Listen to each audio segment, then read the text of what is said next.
Buenos días, buenas tardes, buenas noches. El día de hoy vamos a revisar la guía de la British Thoracic Society, de la Sociedad Torácica de Inglaterra, sobre enfermedad pleural. Es una guía del 2023, es la guía más reciente que tiene. Y pues bueno, vamos a empezar. Entonces, como toda guía, pues empieza por la introducción. Nos menciona que el objetivo de esta guía es proveer un camino, una guía, valga la redundancia, basada en la evidencia con respecto al manejo del neumotoras a tensión, el derrame pleural unilateral que no ha sido estudiado, de la infección pleural y de la malignidad pleural, entendida en este caso como una malignidad secundaria, no el mesotelioma, que eso será tocado en una guía específica de esta sociedad, o si quieren en nuestro canal tenemos una clase sobre las guías NCCN de mesotelioma pleural. Nos comenta también que la enfermedad pleural es común y ya representa prácticamente una subespecialidad, la cual es grande y se desarrolla rápidamente.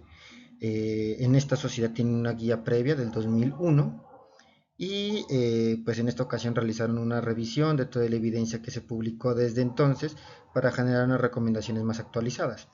Esta guía pues menciona va dirigida a pacientes, al manejo de pacientes adultos en los contextos hospitalario y ambulatorio y pues excluyó de esta guía, como mencioné antes, el mesotelioma pleural debido a que hay una guía específica para ello y tampoco se hacen pues, descripciones detalladas de los procedimientos debido a que también hay otra guía para procedimientos plurales, si quieren podemos resumirla también.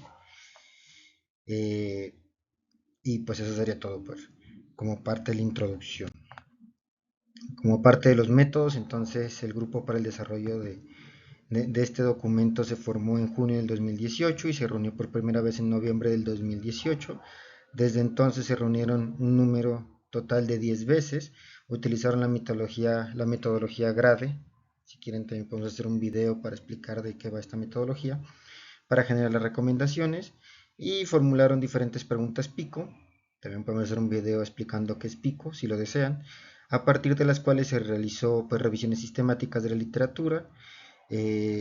Como parte de la búsqueda se incluyeron las bases de datos Medline a través de PubMed, Embase y Cochrane y nos da un abrebocas de cuándo va a ser actualizada esta guía y va a ser en 5 años, o sea, en este caso sería para el 2028. Y para empezar con la primera patología, pues es el neumotórax espontáneo. La guía empieza por definir neumotórax, que en este caso lo describe como aire en el espacio pleural y se caracteriza por el término espontáneo, ya que se presenta en ausencia de trauma o intervención quirúrgica. Con respecto a la incidencia tenemos que es 9.1 a 14.1 personas por cada 100.000 personas año y se puede clasificar de dos formas, primario y secundario. En la parte de primario pues tenemos que es cuando se presenta en ausencia de una enfermedad pulmonar y secundario en caso contrario. Eh, Clasificar un neumotórax espontáneo como primario no implica necesariamente que el parénquima pulmonar está sano, sino que más bien va en la ausencia de antecedentes de enfermedad pulmonar, pero pueden haber cambios enfisematosos en imágenes tomográficas. En caso de que los pacientes sean mayores a 50 años o tengan antecedente de tabaquismo, por lo general no se clasifican como primarios si no tengan antecedente de enfermedad, sino como secundarios. Eh, pues eso sería todo como parte de la introducción. Entonces la guía empieza abordando diferentes, digamos, preguntas y la primera es cuál es el mejor tratamiento para neumotórax espontáneo. Entonces tenemos varias modalidades, la conservadora, la aspiración con aguja, el manejo ambulatorio, la pleurodesis y la cirugía en grandes rasgos. Entonces tenemos que el drenaje con aspiración mediante aguja o tubo de tórax es el estándar de manejo actual para el manejo de esta enfermedad. Hay debate todavía sobre cuál es la mejor estrategia. Se ha descrito el manejo conservador y es usualmente realizado en pacientes con neumotórax pequeños o incidentales, pero también puede ser una alternativa en caso de neumotórax grandes. La diferencia entre pequeña y grande va a ser 20% o una separación pleural de 2 centímetros o más. El manejo ambulatorio también con válvula unidireccional, comúnmente llamada válvula de Heimlich, es posible y también tiene algún grado de efectividad. Sin embargo, hay que tener en cuenta que hay un porcentaje de pacientes que van a recurrir y van a requerir pleurodesis. En general, la cirugía se reserva para pacientes que presentan fuga aérea persistente o hay recurrencia de la enfermedad. Con respecto al manejo conservador, pues tenemos que la longitud de estancia hospitalaria parece ser más corto en relación con los pacientes manejados con sonda endoplural. Además, con respecto a la sonda endoplural, obviamente el manejo conservador tiene un menor riesgo de complicaciones, pero lo que llama la atención es que también tiene un menor riesgo de recurrencia. Esto es muy interesante. La evidencia tiende a favorecer el manejo conservador, a diferencia de lo que uno podía pensar. Y pues vamos a ver qué va a pasar en el 2028 con esta recomendación. Con respecto a la aspiración con agujas finas, pues los estudios han demostrado que el tiempo de hospitalización es más corto con respecto a la zona endoplural. Sin embargo, tiene una igual tasa de recurrencia y complicaciones. Y lo que sí es peor es que con la aspiración, solamente con la aspiración, o sea, hacer una punción, aspirar y quitar, sí se han demostrado que por lo general los pacientes requieren una mayor cantidad de procedimientos adicionales. Con respecto al manejo ambulatorio, que como ya mencionamos es con la válvula de Hemlich o la válvula unidireccional, se reduce definitivamente la estancia hospitalaria, pues obviamente le colocas la válvula y lo puedes dar de alta, pero no hay diferencia en la tasa de recurrencia, hospitalización, necesidad de procedimientos adicionales o complicaciones con respecto a la zona endoplural. Con respecto a la pleurodesis, pues la verdad no hay una diferencia con respecto a la longitud de estancia hospitalaria, si se compara con la sonda endoplural, pero la tasa de recurrencia es claramente menor. Los pacientes desafortunadamente van a requerir más analgésicos, la mayoría de los pleurodesis duele bastante, sin haber una diferencia en la mortalidad. Eh, pero aquí hay un pero, y es que los estudios mencionan que cuando se realiza pleurodesis con tetraciclina sí parece haber una mortalidad más elevada, por lo cual este agente químico debería evitarse cuando se elige la pleurodesis como modalidad de tratamiento. Con respecto a la cirugía, pues la estancia hospitalaria es menor con respecto a la zona endoploral o el tubo de toras. La recurrencia también es menor. Eh, por lo general tiene más complicaciones como la fuga aérea persistente, lo cual es curioso debido a que la cirugía por lo general es una indicación o se indica por fuga aérea, y neumonía posquirúrgica, pero la mortalidad sin diferencia y siendo pues muy baja para los dos tipos de tratamiento, ¿no? Tanto son endoplural como cirugía. Y en conclusión, pues la guía recomienda lo siguiente, que es que se debe considerar el manejo conservador en pacientes que tengan muy pocos síntomas o sin síntomas. En otras palabras, sin dolor o poco dolor, sin disnea o poca disnea y sin compromiso fisiológico o apenas un pequeño compromiso. Se debe considerar también este manejo ambulatorio, bueno, el manejo conservador, eso con respecto al manejo conservador. Con respecto al manejo ambulatorio, pues se debe considerar como manejo inicial en pacientes que tengan un buen soporte familiar y sobre todo en centros que tengan gran experiencia con esta modalidad de tratamiento. Y en caso de que no sea posible el manejo conservador o ambulatorio, se puede proveer o aconsejar al paciente sobre la aspiración con aguja o el drenaje intercostal. Sin embargo, se le debe también aclarar al paciente que la aspiración con aguja puede conllevar una mayor necesidad de procedimientos adicionales, lo cual puede llevar, pues, como su nombre lo indica, más número de punciones. Entonces es algo que se debe discutir con el paciente, ¿no? Yo también, la guía es muy clara en recomendar que nada de esto debe ser solamente por indicación médica, sino que siempre debe haber una recomendación conjunta, una decisión conjunta con el paciente. En caso de la pleurodesis química, pues se debe considerar en caso de que se necesite prevenir una enfermedad recurrente, como en pacientes que tengan EPOC o que hayan tenido neumotoras y hayan descompensado grandemente, por ejemplo, neumotoras a tensión, etc. Incluso si es el primer episodio. Eh, con respecto a la cirugía, pues aquí la verdad, la toracotomía como parte del tratamiento, pues tiene muy poca cabida, ya con la era de la videotoracoscopia o VATS, pues es el método a elegir. Entonces, nos menciona que el VATS se puede considerar como tratamiento en el primer episodio en el caso de que se requiera una prevención de la recurrencia porque hubo neumotoras a tensión o cuando hay ocupaciones de alto riesgo. ¿Cuáles son ocupaciones de alto riesgo? Pues los pilotos, los conductores, los que bucean, etcétera, etcétera. Y pues también nos da unas indicaciones de interconsultar a cirugía, porque la mayoría de los neumotoras espontáneos por lo general no son vistos por cirugía de primera instancia o cirugía de tórax. Entonces, ¿cuándo se debe interconsultar? Cuando hay un primer episodio que se presenta con neumotoras a tensión o hay un episodio secundario con compromiso significativo fisiológico. Cuando hay un neumotórax secundario ipsilateral, cuando hay un primer episodio contralateral, cuando hay neumotórax sincrónico bilateral, Cuando hay una fuga aérea persistente o falla en la expansión, esto pues también hay muchas definiciones para fuga aérea persistente. Esta guía lo toma como de 5 a 7 días. Cuando hay un hemotórax espontáneo junto con el neumotórax y cuando hay profesiones de alto riesgo, ¿no? Como piloto, conductor, etcétera. Hay un capítulo especial que es el neumotórax espontáneo en el embarazo y también es una indicación para consultar tempranamente al servicio de cirugía, específicamente al servicio de cirugía de tórax. Y bueno, pues digamos que sin importar el método que elegimos, ya lo resolvimos, ahora qué vamos a hacer. Entonces, la tasa de recurrencia después del primer episodio desafortunadamente sigue siendo alta, siendo del 32% para la enfermedad primaria y del 3 al 39% para la enfermedad secundaria. No hay también desafortunadamente la suficiente evidencia al respecto para dejar unas recomendaciones fuertes, pero en general podemos considerar que la cirugía electiva para pacientes en quienes la prevención de recurrencia es muy importante debe ser recomendada. Ya lo mencionamos antes, conductores, pilotos de aerolíneas, militares, gente que bucea, etcétera, o a quienes desarrollaron una neumotorax durante pues, el episodio de neumotórax. También se debe considerar cirugía electiva en pacientes que tuvieron un segundo neumotórax ipsilateral o un neumotórax contralateral en el primer episodio. Y lo que sí menciona la guía es que una vez se dé alta al paciente, pues se deben dar recomendaciones sobre la actividad física y la recuperación en casa para evitar la recurrencia. Y esto sí es en todos los pacientes. Entonces decirle al paciente, mire, señor, señora, muchacho, bueno, lo que sea, en caso de presentar disnea, dificultad para respirar, tiene que venir a urgencias, tiene que seguir sus citas de control, tiene que tener un control de la enfermedad pulmonar en caso de que la haya, se debe suspender el tabaquismo, de preferencia evitar viajes que impliquen trasladarse en avión. eh, También recordar al paciente que se requiere un control radiográfico, por lo general de 2 a 4 semanas, en los que son, digamos, hospitalarios, sobre todo con manejo conservador, pero en los que se manejan de forma ambulatoria se debe considerar controles aún más frecuentes. Y pues en general, una vez se resuelve un neumotórax, a menos de que tengan estas indicaciones, pues se da de alta, ¿no? Con los controles.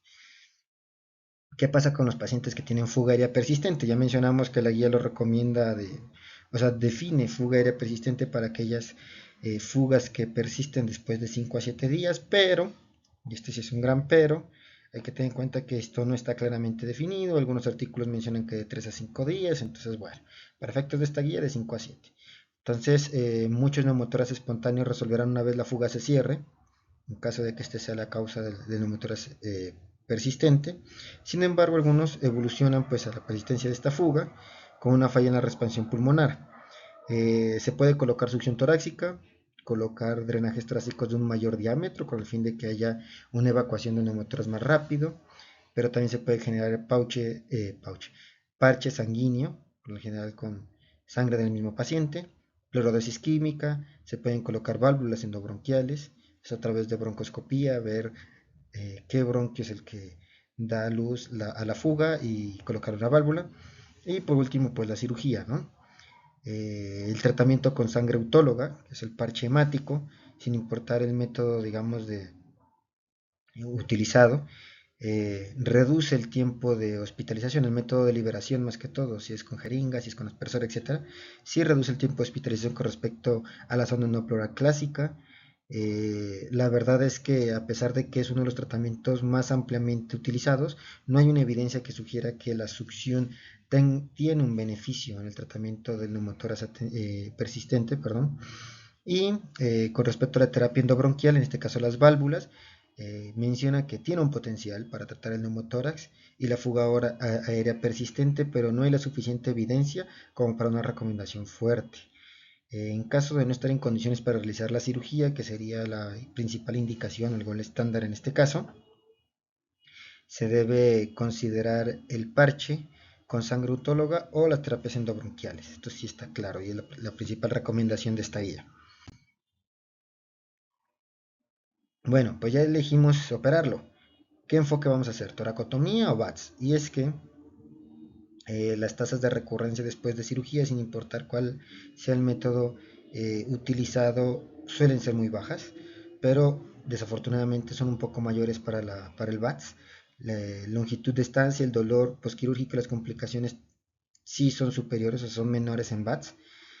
Se debe considerar la toracotomía todavía en los pacientes en los que se busca una baja tasa de recurrencias debido a su profesión, a las características, etcétera, pero pues esto ya es una indicación, digamos, muy en entredicho. Estamos en la era de los procedimientos mínimamente invasivos en el tórax y habría que ver en el 2028 cuando salga esta guía, la próxima guía, la actualización, si esta recomendación se va a seguir dando, porque la verdad yo lo dudo mucho. Entonces, siempre se va a preferir la videotoracoscopia, en conclusión, pero si se requiere asegurar una menor tasa de recurrencia, la toracotomía es la opción para estos pacientes. ¿Y qué se debe hacer en la cirugía? Entonces, en la cirugía de neumotórax puede ser de dos tipos, una cirugía resectiva y la cirugía no resectiva. En caso de la cirugía resectiva, por lo general consiste en la resección de blebs visibles, que son burbujas de aire, por lo general menor a 1 o 2 centímetros subplurales, o las bulas, que se definen en este caso como burbujas de aire mayores a 1 a 2 centímetros, puede ser también subplurales. La cirugía consistiría en resecar estas lesiones, ¿no? Con respecto a la no resectiva, consiste en la pleurodesis química, en la cual se busca crear una sínfisis inflamatoria entre las dos pleuras, la parietal y visceral, con el fin de prevenir que el aire se pueda acumular en ese espacio y con ello evitar nuevos episodios de neumotórax, ¿no?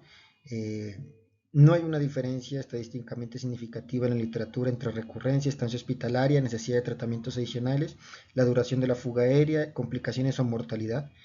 Y en el momento no hay una suficiente evidencia para una recomendación en uno u otro lado. Entonces, sí se debe dar digamos, un manejo personalizado al respecto. Con respecto a las pacientes embarazadas, entonces, pues esto es una de las partes que la guía no toca. Aquí vamos a mencionar varias enfermedades que la guía no toca, como son las neumotoras familiares, el neumotórax en pacientes embarazadas, el neumotórax en pacientes con menstruación, o sea, neumotórax catamenial, y bueno, pues vamos a ver. Bueno, los pacientes con fibrosis quística serán de otro grupo. Entonces, empezando con el embarazo, entonces las pacientes pueden ser manejadas con observación en caso de que no tengan disnea o distrés fetal.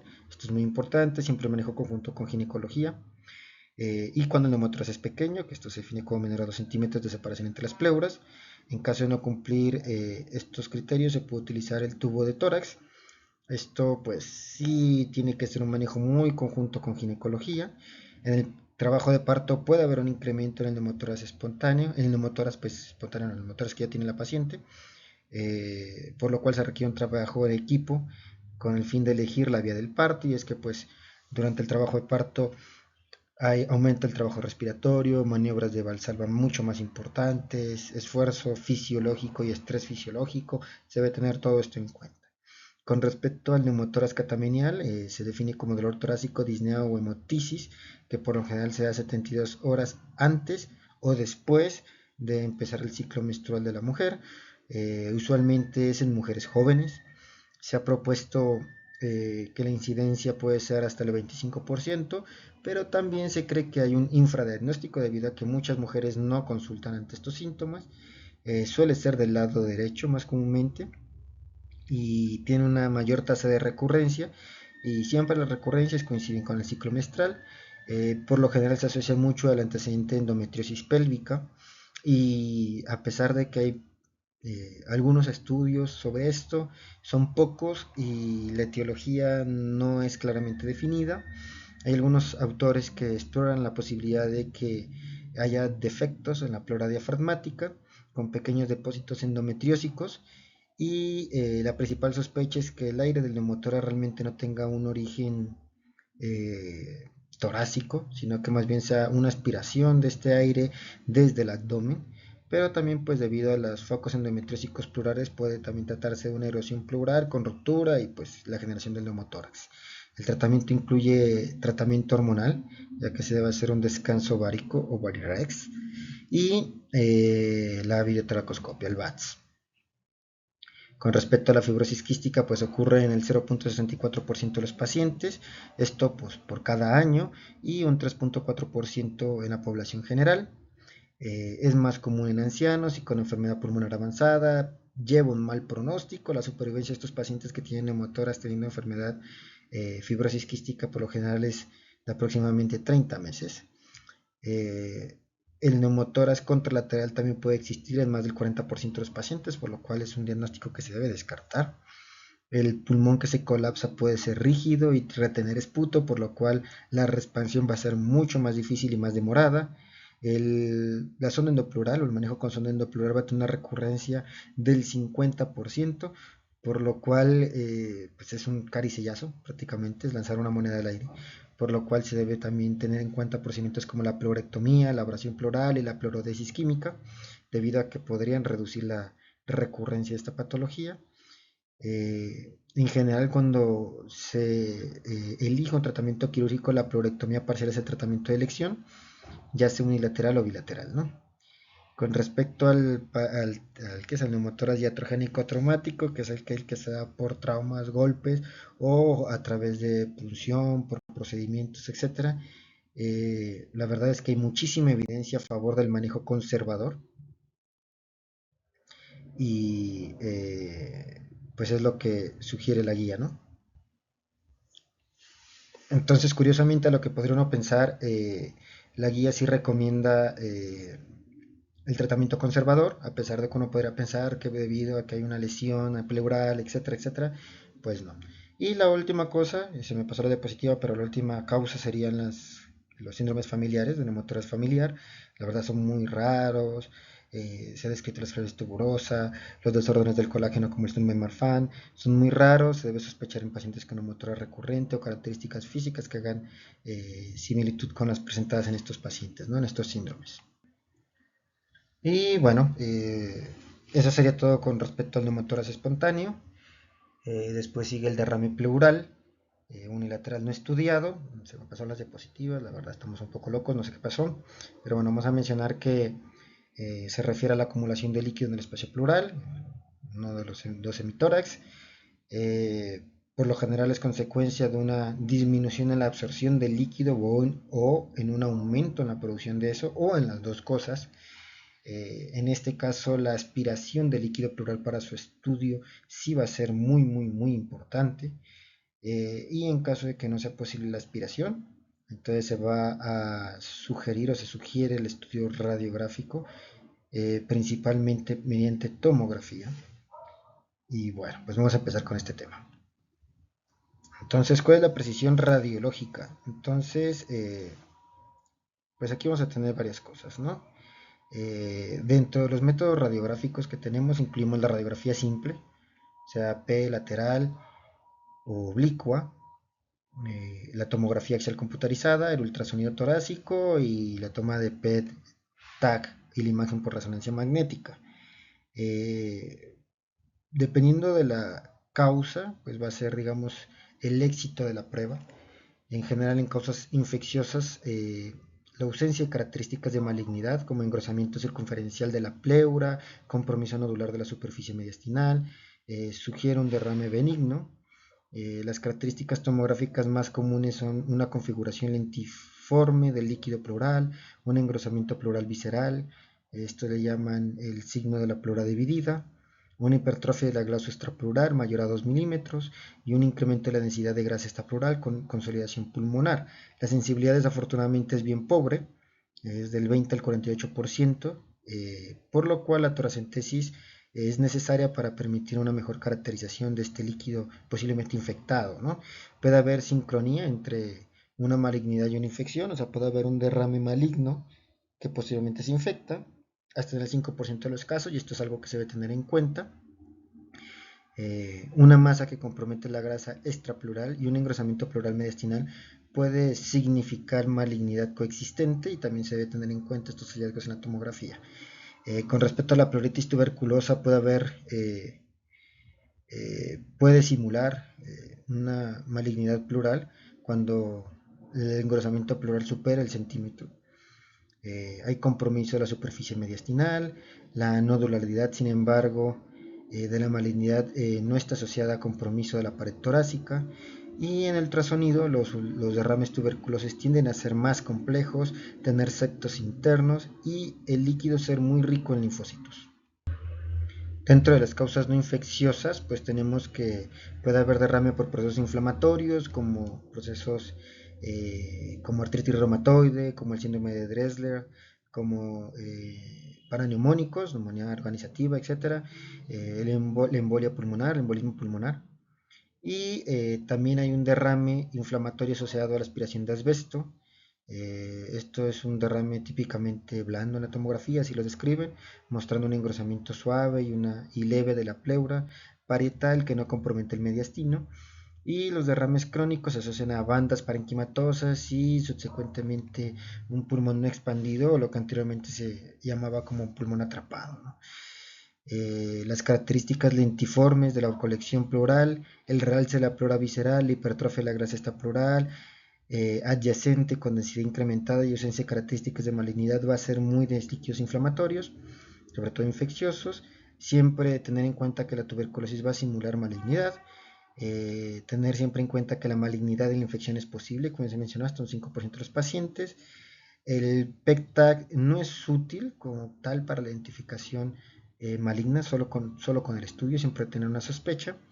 Y se debe evaluar también las estructuras extratorácicas debido a que su compromiso por lo general implica la infiltración tumoral, ¿no? Con respecto a la toracentesis, pues ya tenemos digamos, el resumen de lo que nos dice la guía sobre los procedimientos diagnósticos. Lo siguiente es hacer la toracentesis. Entonces aquí hay un debate y es que tradicionalmente se hacía ciegas. Después se utilizó algo que era que el ultrasonografista o el radiólogo hacía una ecografía torácica, señalaba con una X el punto en el que se debe hacer la punción, y posteriormente, sin ningún tipo de guías ciegas, el médico lo hacía. Y por último, pues lo más novedoso es hacer el procedimiento guiado, ¿no? El mismo cirujano o el mismo médico, por medio de tener el ultrasonido a la mano, pues hace la punción y realiza el drenaje. Entonces, retomando, la toracentesis es la intervención clave, tanto para el diagnóstico como para el tratamiento. El ultrasonido afortunadamente mejora la confianza del paciente en la realización de su procedimiento, y lo cierto es que también reduce las complicaciones iatrogénicas, mejorando también la certeza de la detección del líquido, la probabilidad diagnóstica. Lo que se hacía antes, como ya mencioné, de marcar, de que el ecografista marcaba el sitio y después se puncionaba a ciegas, ya no se debe utilizar. Se demostró que en el traslado del paciente el punto que se había marcado después ya no correspondía realmente a lo que había visto el radiólogo y el riesgo era igual o superior. Se debe realizar ultrasonido antes y durante la toracentesis, esto con el fin de disminuir el riesgo de neumotoras, evaluar las superficies pleurales, ver qué características tiene el líquido pleural que se está observando, eh, y incrementa pues la tasa de éxito, ¿no?, al tomar las muestras, y no prolonga la estancia hospitalaria, que es otro mito que se tenía, que es que no, hay que esperar a que hagan, pues no, es un procedimiento bastante rápido, entonces no hay un cambio significativo en la estancia hospitalaria. Con respecto a qué cantidad se debe tomar, entonces, pues la verdad no hay una cantidad específica. La mayoría de la literatura favorece que se dé de 25 a 50. En general es lo que se considera adecuado, es 25-50 ¿qué? Pues mililitros o centímetros cúbicos. Esto con el fin de realizar una citología adecuada, pero si es posible enviar una mayor cantidad, o sea, mayor a 50 mililitros, pues la guía recomienda fuertemente esto. En general se deben enviar también muestras en tubos de hemocultivos, pero también fuera de estos. Aquí también hay una pequeña discusión, es que qué tanta cantidad se debe enviar en los tubos de hemocultivos. Y se ha demostrado que un volumen de 5 a 10 cc en cada tubo de hemocultivo puede ser una muy buena opción. De no ser posible, procurar que no sea menor a 2 a 5 mililitros. ¿Y qué estudios le vamos a pedir? Entonces, siempre se debe mandar una muestra a citología, que es lo que mandábamos de 25 a 50 cc. Desafortunadamente, los marcadores que tenemos disponibles no deben usarse con el fin de diagnosticar solamente malignidad pleural, sino que debe ser un conjunto de cosas, pero nunca solos. En lugares de alta prevalencia de tuberculosis, el ADA y la toma de interferón gamma se puede considerar como parte del diagnóstico, pero en lugares de baja prevalencia, para excluir el diagnóstico se puede elegir solamente el ADA. Con respecto al cultivo de tejido, se debe preferir esto en todos los pacientes que tengan derrame tuberculoso, esto no tanto ya para el diagnóstico, sino para realizar cultivo y posteriormente sensibilidad de este microorganismo. Y el test de ADA también va a ayudar en el diagnóstico de pleuritis por otras causas como tuberculosa o por enfermedades autoinmunes como la artritis reumatoide, ¿no? Con respecto ya en más profundidad a la malignidad secundaria pleural, entonces se debe hacer citología, antígeno carcinoma embrionario, citoquirotina B, citoquirotina 19, perdón, sea 19.9, sea 15.3, esto como marcador de mama, sea 72.4, esto como marcador de cáncer gastrointestinal u ovárico, pero todos estos estudios tienen una pésima sensibilidad, algunos incluso del 20%, pero tiene una buena, sensibilidad, algunos del 20%, pero tiene una especificidad que van por encima del 88%. ¿Esto qué nos quiere decir? Que tenerlos elevados no necesariamente significa que hay un proceso neoplásico, ¿no? Son más disidentes cuando están negativos que cuando están positivos, por lo cual no deben ser usados solo como parámetro para hacer diagnóstico. Con respecto a la tuberculosis, pues el test de ADA tiene una sensibilidad del 91% y una especificidad del 88%, el interferón gamma tiene una sensibilidad del 95% y una especificidad del 96%.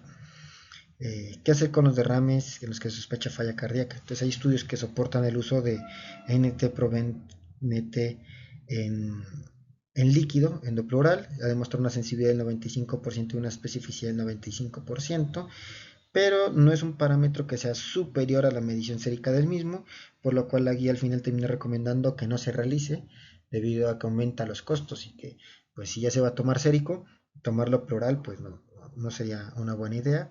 Parámetros infecciosos como tal o marcadores realmente no se valoraron, no hay un estudio que te valore esto, por lo cual no se puede generar una recomendación. Con respecto a la pleuritis optimone, tenemos que los ANAS tienen una sensibilidad del 94% y una especificidad del 87% con respecto a cuando se toman en líquido, y puede ser una ayuda en el diagnóstico de la pleuritis, pero pues también tiene que ser una constelación y una sospecha, ¿no? del diagnóstico, no necesariamente ya lo va a hacer solamente porque el ANA esté positivo, ¿no? Bueno, ¿y qué vamos a hacer con la biopsia pleural? Pues desafortunadamente en algunos pacientes sí va a ser necesaria. ¿Cómo hacer la toracoscópica o toracotomía? Pues la verdad es que actualmente sí sería un despropósito hacer una toracotomía solamente para hacer una biopsia pleural. El método toracoscópico te da una suficiente visión de la cavidad torácica y te permite la recolección adecuada de muestras. Eh,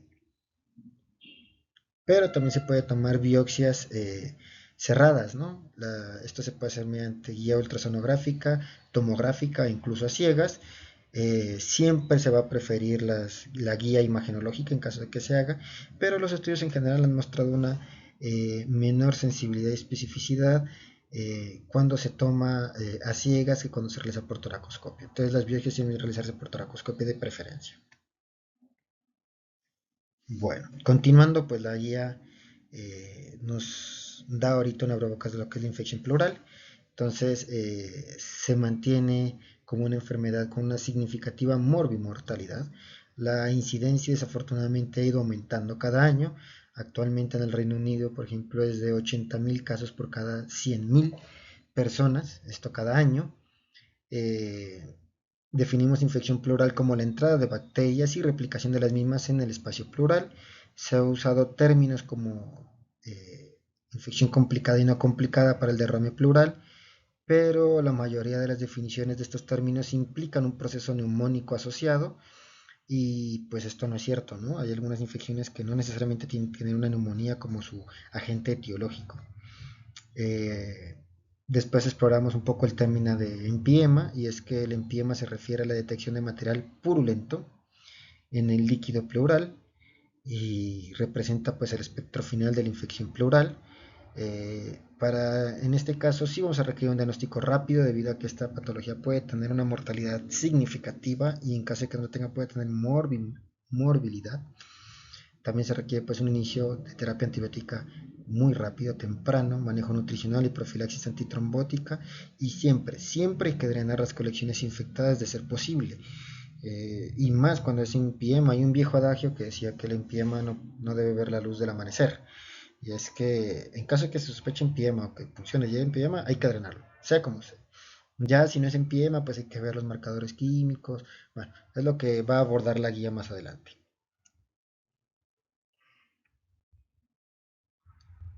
Entonces, ¿cuál es el mejor predictor pronóstico? ¿A qué pacientes le va a ir mal y a qué le va a ir mejor? ¿Cómo podemos saber esto? Entonces, en general, el pronóstico es malo, es muy malo. Más del 20% de los pacientes mueren a los 12 meses después del diagnóstico de una infección pleural.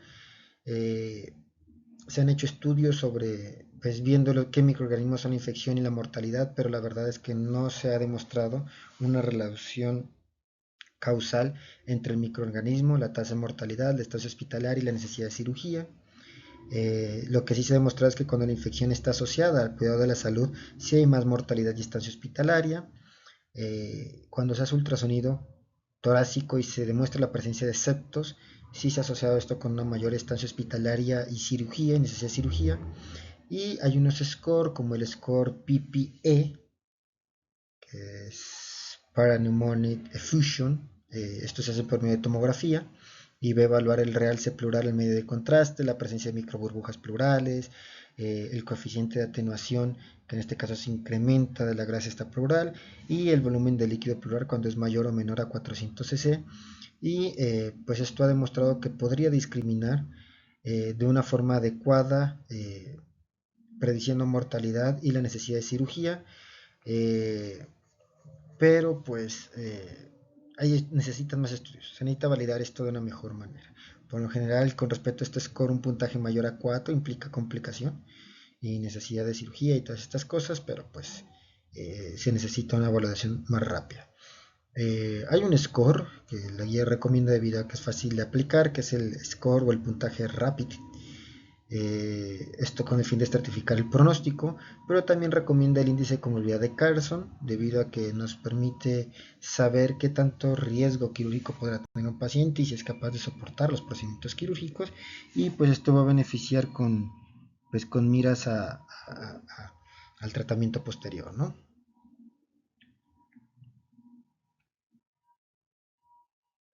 Y una vez tenemos el diagnóstico de todo esto, ¿a quién le vamos a poner drenaje intercostal y a quién no? Entonces, la guía empieza diciendo que el empiema es una indicación sine qua non de drenaje, ¿no? O sea, todos los pacientes que tengan empiema se le debe colocar un tubo endopleural, un tubo de tórax. Eh, y tenemos varios parámetros, ¿no? Entonces el pH, la glucosa, el LDH y pues algunos parámetros por imagen. Con respecto al pH, pues la guía nos dice que tiene una altísima especificidad y sensibilidad. Esto también pues dependiendo del punto de corte que se tome, con el fin de identificar pacientes que vayan a tener un curso complicado.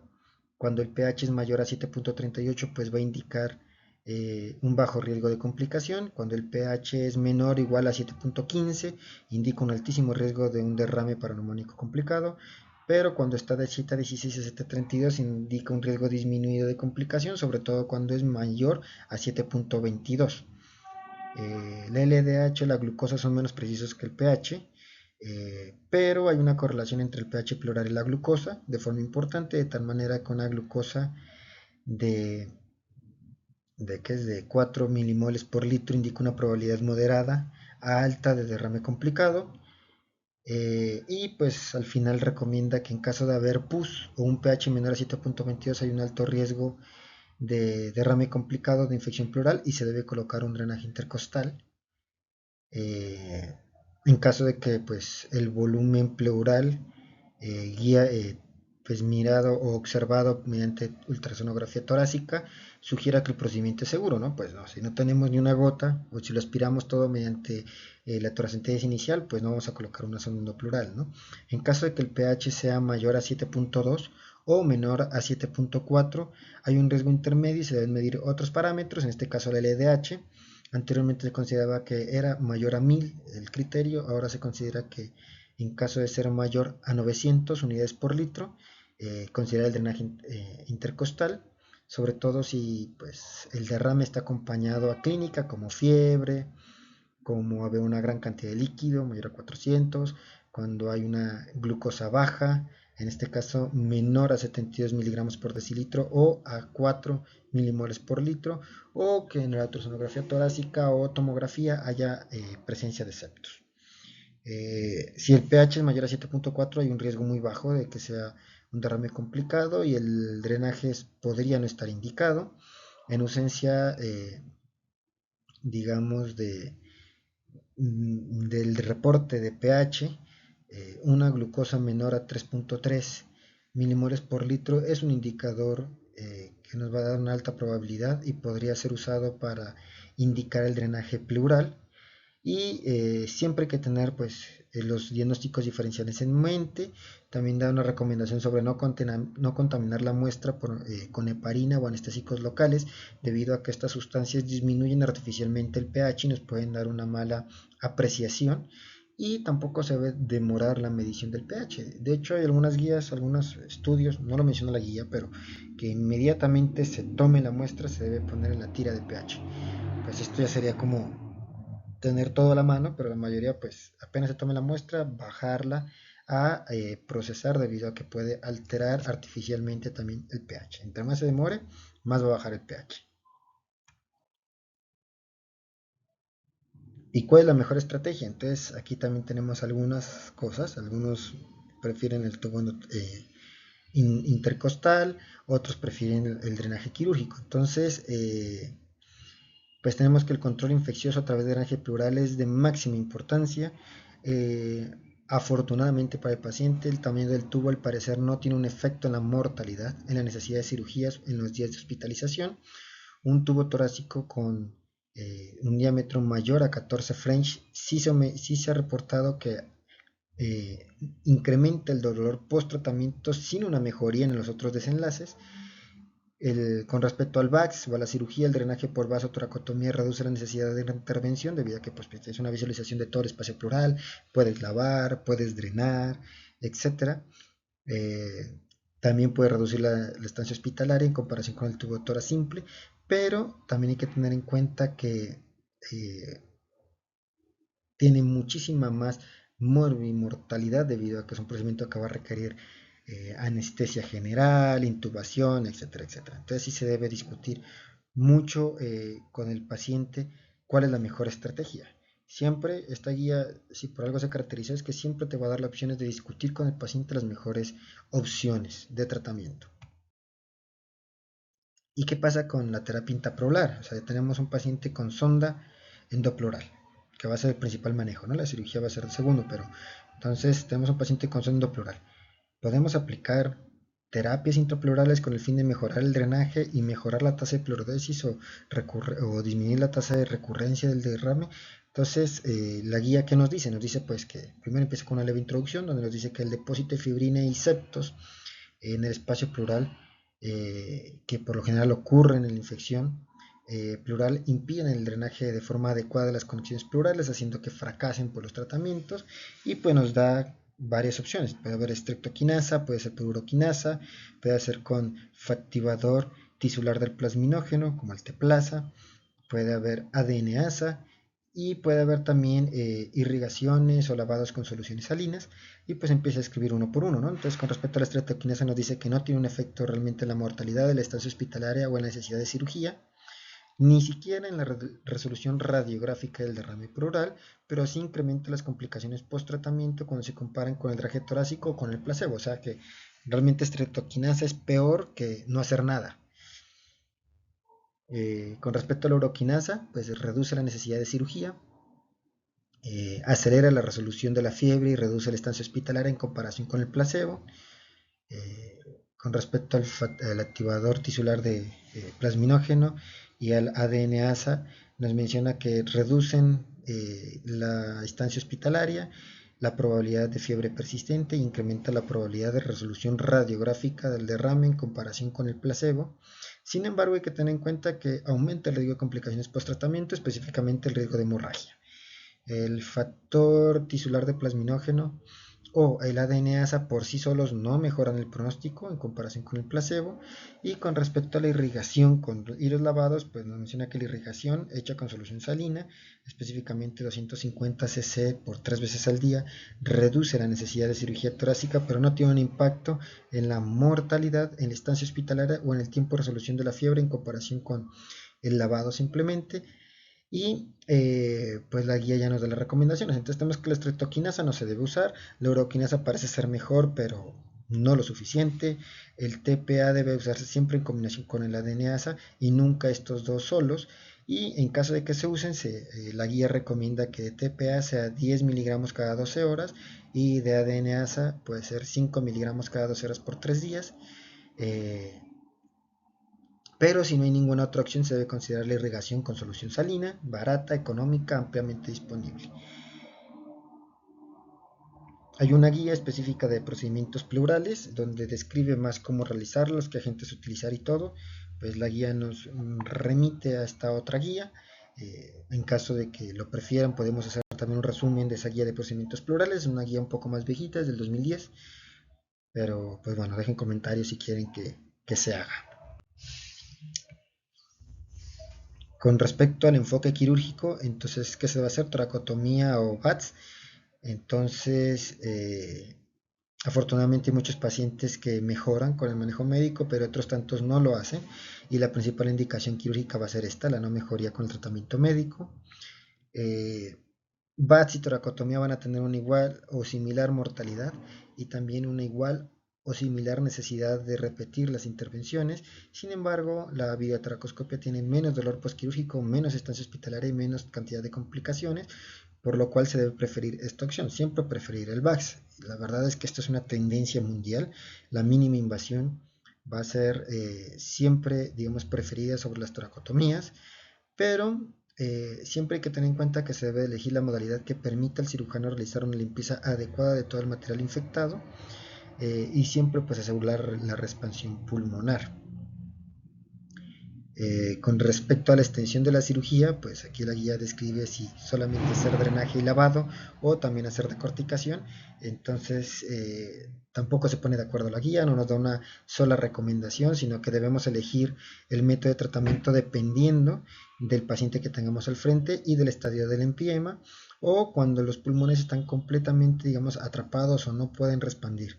Estas van a ser las indicaciones de decorticar como tal. O si no, pues lavado y retirar todo el material infectado podría ser una opción suficiente.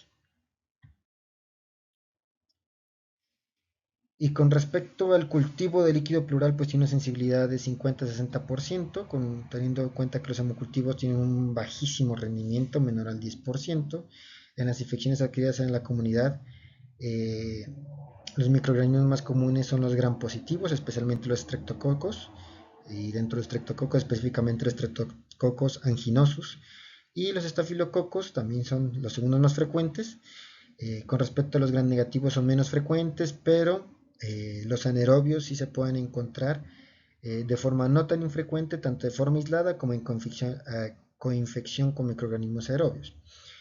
Con respecto a las infecciones asociadas al cuidado de la salud, tenemos que lo más frecuentes son los gram positivos, que incluyen los meticilinos resistentes, y los gram negativos como E. coli, Enterobacter y Pseudomonas van a tener un compromiso significativo, sobre todo en asocio con anaerobios. La infección polimicrobiana es común, tanto en infecciones adquiridas en la comunidad como en las sociedades al cuidado de la salud, y en general la infección fúngica es rarísima, representa menos del 1% de todos los aislamientos y usualmente va a estar presente en pacientes inmunodeprimidos y tiene una altísima mortalidad. En caso de aislarse un hongo, de aislarle un hongo a un paciente, se debe investigar otros focos de infección, incluso la fuga por ruptura esofágica, y no solamente pensar que va a ser una infección única y aislada, ¿no? Recordemos que los pacientes inmunodeprimidos pueden tener muchas infecciones al tiempo. En general, la guía recomienda estudiar la epidemiología local con el fin de definir una terapia antibiótica más adecuada. Se debe siempre incluir una cobertura para anaerobios debido a que suele ser altamente presente. Las cefalosporinas de segunda generación pueden ser una opción, por ejemplo cefuroxima más metronidazol, en el caso de infecciones adquiridas en la comunidad, pero para las hospitalarias, regímenes más amplios como meropenem más vancomicina podrían cubrir negativos y ser adecuados. La duración de tratamiento tampoco es algo que sea fijo, de 2 a 6 semanas se podrían considerar dependiendo de la respuesta clínica, pero los estudios no son adecuados y el switch a la terapia oral no está bien validado.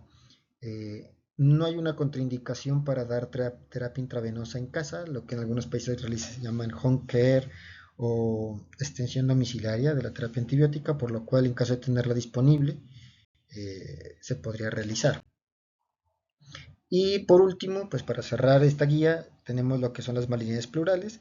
Recordemos que no es tan infrecuente, desafortunadamente ha ido en incremento. La incidencia actual va de 7 por cada 100.000 personas año.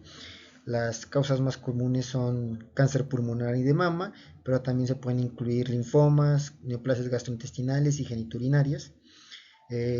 Como ya había mencionado antes en varias oportunidades, el mesotelioma pleural no se trata en esta guía. Hay otra guía de la British Thoracic Society, pero también tenemos una guía de la NCCN en este canal que está mucho más actualizada. Eh, la disnea es el síntoma más común, pero hasta un cuarto de los pacientes podría no tener este síntoma. Los síntomas constitucionales como fiebre, escalofríos, fatiga, debilidad y pérdida de peso pueden estar presentes, pero también no. El dolor torácico podría no estar presente, pero cuando está presente es un indicador de infiltración tumoral a la estructura de la pared torácica y pues se puede hacer diagnóstico por varias vías, tanto radiográficas, aspiraciones pleurales, biopsias. Hay opciones de tratamiento tanto ambulatorias como hospitalarias, por lo cual esto es lo que va a describir la guía. Entonces, con respecto al mejor método de imagen para hacer el diagnóstico, tenemos que actualmente disponemos de ultrasonido, tomografía axial computarizada, PET-TAC e imagen por resonancia magnética, eh, siempre teniendo en cuenta que la confirmación histológica es el gol estándar para el diagnóstico de una neoplasia, más que todo, en este caso secundaria, y es lo que se debe proveer. Con respecto a la sensibilidad y especificidad de estos estudios, pues a veces no es lo que uno quisiera. El ultrasonido torácico tiene una sensibilidad del 80% en especificidad del 90%, la tomografía una sensibilidad del 80% en especificidad del 81%, perdón, y el PET-TAC tiene una sensibilidad del 89% en especificidad del 92%. La imagen por resonancia magnética, la verdad es que no se utiliza, es infrecuente por lo general, pero la guía menciona 3 estudios que valoraron esto y mostraron una sensibilidad del 98% y una especificidad del 92%, lo cual contrasta muchísimo porque a pesar de que no es muy utilizado, el poder diagnóstico es gigantesco, ¿no? De hecho es muchísimo mejor que los otros estudios que mencionamos. Pero pues es costoso, no está ampliamente disponible y en general se prefiere como un estudio para evaluar la infiltración tumoral a la pared torácica y diafragmática. En general, las lesiones pleurales se observan como imágenes hiperintensas en secuencias T2 y realzan con la administración de gadolinio en imágenes en esta misma secuencia. Con respecto al ultrasonido, pues permite una evaluación detallada de la periferia pleural solamente y por lo general se utiliza antes de la evacuación por toracentesis. Con respecto a la tomografía, pues tiene una moderada, muy moderada sensibilidad y especificidad, igual que el PET-TAC. Sin embargo, pues su especificidad va a ser un poco más alta. La resonancia parece ser un buen método, pero requiere más estudios, apenas 3. Y en conclusión, la guía nos dice que utilizamos ultrasonido, sobre todo cuando hay derrame y se requiere toracentesis, que la tomografía nos permite evaluar el tórax entero. Sin embargo, un estudio negativo no excluye la enfermedad, que la tomografía por emisión de positrones debe considerarse cuando hay sospecha tomográfica y o clínica, pero hay resultados histopatológicos negativos o cuando no es posible una muestra invasiva, ¿no? O sea, cuando quieres hacer una biopsia pero no la puedes hacer por tracoscopía. Bueno, con respecto a la terapia sistémica, entonces podemos dar quimioterapia y evitar de esta manera realizar procedimientos invasivos pleurales. Es más o menos la pregunta que nos da la guía y pues como respuesta tenemos que el derrame pleural usualmente recurre después de una sola aspiración, debido a que el problema no es el líquido como tal, sino una neoplasia que está generando esta patología. Entonces, pues se debe hacer algo más, ¿no? En general, el derrame se considera un signo de enfermedad avanzada, se asocia a peor pronóstico y el tratamiento se enfoca en general en la paliación sintomática y en mantener el nivel de calidad de vida. No hay evidencia que nos muestre una reducción en la necesidad de procedimientos plurales con la terapia sistémica. Los agentes antiangiogénicos, los BEF, pueden mejorar el control del derrame pleural, sobre todo en carcinoma de células no pequeñas, pero hay incógnitas metodológicas en dichos estudios. Suelen ser estudios que tienen una gran variabilidad de pacientes y dan mucho que desear. Eh, y por lo tanto, debido a esta falta de evidencia, no se recomienda por parte de esta guía diferir intervenciones pleurales en caso de que se requiera. Si hay un paciente que tiene un gran derrame pleural, que impide la expansión y etcétera, etcétera, se recomienda realizar las intervenciones antes de esperar a una quimioterapia salvadora.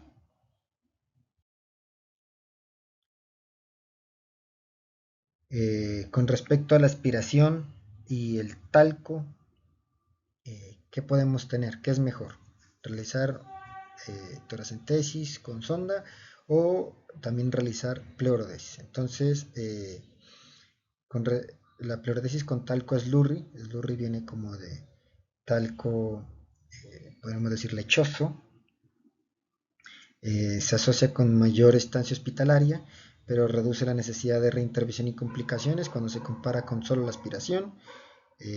Se recomienda en general la utilización de pleurodesis con talco, pero se deben discutir los pros y los contras con el paciente. Contras como que podría de todas formas no funcionar, el dolor torácico, y los pro, pues que puede reducir la necesidad de otras intervenciones, ¿no?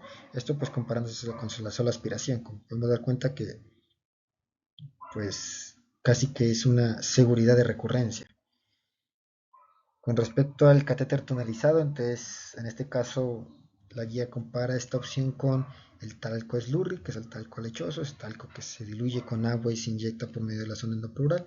Y es que se ha visto que las dos opciones mejoran la disnea y la calidad de vida sin identificar unas claras diferencias. Lo que sí es que el catéter tunelizado tiene una menos estancia hospitalaria y reduce la necesidad de procedimientos pleurales posteriores a su colocación, sin haber pues, mayor cantidad de eventos adversos.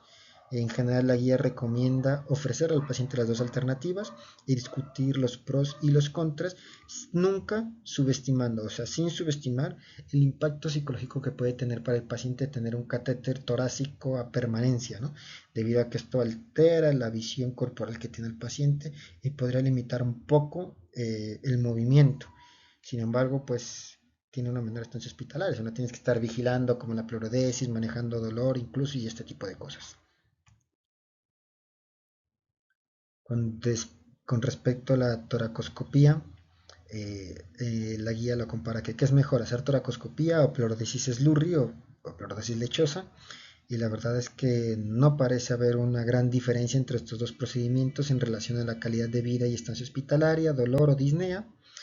La toracoscopía podría tener una tasa un poco menor, pero pues esto está compensado con una tasa un poco mayor de complicaciones.